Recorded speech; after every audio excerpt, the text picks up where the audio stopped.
Bonjour Félix. Bonjour Colin. Aujourd'hui on va parler du swimrun de Toulon, donc un swimrun qui est tout près de Marseille, où on est là.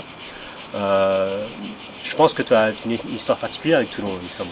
Oui, donc j'ai fait mon premier triathlon à Toulon dans les années début des années 90. Et là, c'était la première édition du swimrun du Levant à Toulon, organisé par le même club et qui remplace le vieux triathlon. Donc il y avait une histoire à laquelle je voulais participer.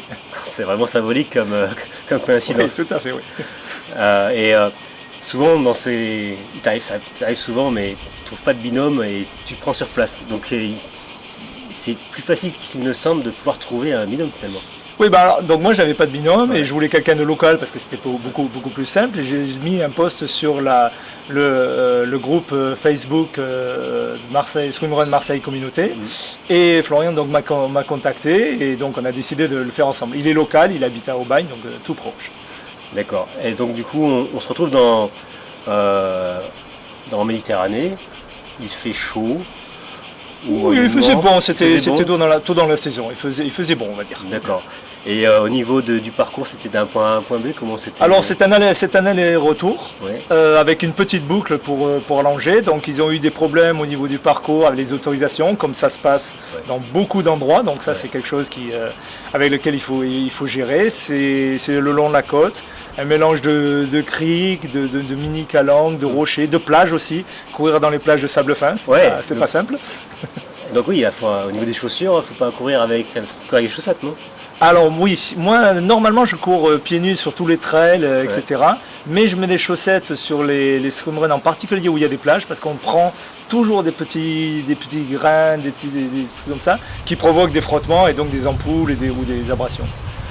Au niveau des participants, c'était un gros swimrun ou C'était la première édition, donc c'était relativement petit. Il y avait beaucoup de triathlètes, ce qui a posé un peu des problèmes d'attitude dans l'eau. De courtoisie? Oui, on peut dire de courtoisie, à savoir que normalement dans un swimrun, quand deux personnes se touchent, je ne parle pas d'un binôme, un concurrent, on sent tout de suite l'excuse, excuse-moi de t'avoir touché, on s'écarte, on se donne de la place.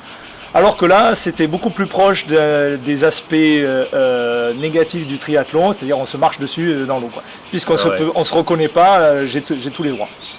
Oui, c'est que les plaquettes, ça peut faire mal. Ça peut faire très mal avec les plaquettes. Donc ça, c'est le petit bémol que j'ai trouvé pas dans l'organisation, mais dans l'attitude des participants. Ouais, l'organisation était bien.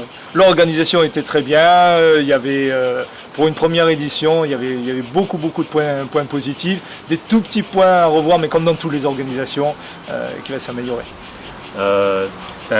C'est un bon swimrun pour débuter, tu dirais? Oui, je dirais que c'est un bon swimrun pour débuter. Il y a donc deux distances, donc on peut choisir la distance qu'on veut faire. C'est abordable au niveau du tarif. C'est un swimrun qui est tout à fait sur un budget, alors que les distances et les paysages sont comparables et bien mieux que certains autres locaux. Donc oui, pour débuter, c'est un très bon swimrun. Tu te souviens du prix? 70 €, je pense. Je me souviens pas du prix. Vérifie. Donc voilà.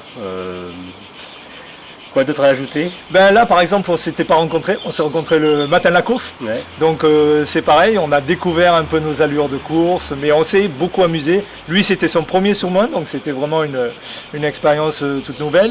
Il a en fait découvert que c'est fatigant, qu'il y a un problème d'endurance là-dedans. Il venait de quel sport lui? Et il venait plutôt du triathlon. Donc il a aussi découvert que les sentiers techniques ça fatigue, les rochers, le sable, etc. Je crois qu'il y a pas mal aussi d'escaliers à monter. Il y en a quelques-uns, il y a des petites montées, il y a une jolie petite montée sèche aussi à encaisser, donc c'est varié, c'est un joli parcours. C'est varié. Et je crois que l'eau en Méditerranée est transparente, on voit tout. Oui, ça c'était magnifique. Plaisant. Nous on y est habitués, on nage, on voit les poissons, etc. Mais c'est toujours sublime. Ouais, d'accord. Super. Merci à toi.